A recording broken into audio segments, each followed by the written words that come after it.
കാണാൻ സാധിക്കും. ഞാനിവിടെ എക്സാമ്പിൾ ഞാനൊരു വാച്ച് ഇവിടെ ഞാൻ കാണിക്കാൻ പോവുകയാണ് ലിങ്ക് ചെയ്തിരിക്കുന്നത്. അപ്പോൾ അതിൽ ക്ലിക്ക് ചെയ്തിട്ട് നിങ്ങൾ വീട്ടിൽ മറന്നു വച്ചിരിക്കുകയാണെന്നുണ്ടെങ്കിൽ നിങ്ങൾക്ക് ഈസി ആയിട്ട് കണ്ടുപിടിക്കാൻ സാധിക്കും. ഇവിടെ പ്ലേ സൗണ്ട് എന്ന് പറയുന്ന ഒരു ഓപ്ഷൻ കാണാൻ സാധിക്കും. അതിൽ ക്ലിക്ക് ചെയ്ത് കഴിഞ്ഞാൽ ഇപ്പോൾ ഇവിടെ നിങ്ങൾക്ക് കാണാം എൻ്റെ വാച്ചിൽ പ്ലേ സൗണ്ട് കാണിക്കുന്നത്. ഈ സൗണ്ട് നമുക്ക് കേട്ടുകൊണ്ട് തന്നെ ഈ ഡിവൈസ് എവിടെ ഇരിക്കുന്നതായിട്ട് നമുക്ക് കണ്ടുപിടിക്കാൻ സാധിക്കും. ഈ ഒരു ഡിവൈസ് നിങ്ങൾക്ക് വേറെ എവിടെയെങ്കിലും വെച്ച് നഷ്ടമായിട്ടുണ്ടെങ്കിൽ നിങ്ങൾക്ക് ഇതിപ്പം എൻ്റെ അടുത്ത് ഈ ഡിവൈസ് ഇരിക്കുന്നതുകൊണ്ട് നിങ്ങളുടെ ഡയറക്ഷൻ കാണിക്കാൻ പറ്റുന്നില്ല.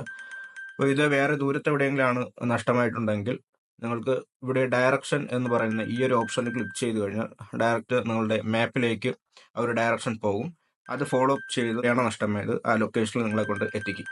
ഈ ഒരു സെറ്റിങ്സ് ഫൈൻഡ് മൈ ഓപ്ഷൻ അത് എനേബിൾ ചെയ്തിരിക്കണം. എനേബിൾ ചെയ്താൽ മാത്രമേ നിങ്ങൾക്ക് നിങ്ങളുടെ ഫോൺ അല്ലെങ്കിൽ മറ്റ് ആപ്പിൾ ഡിവൈസുകൾ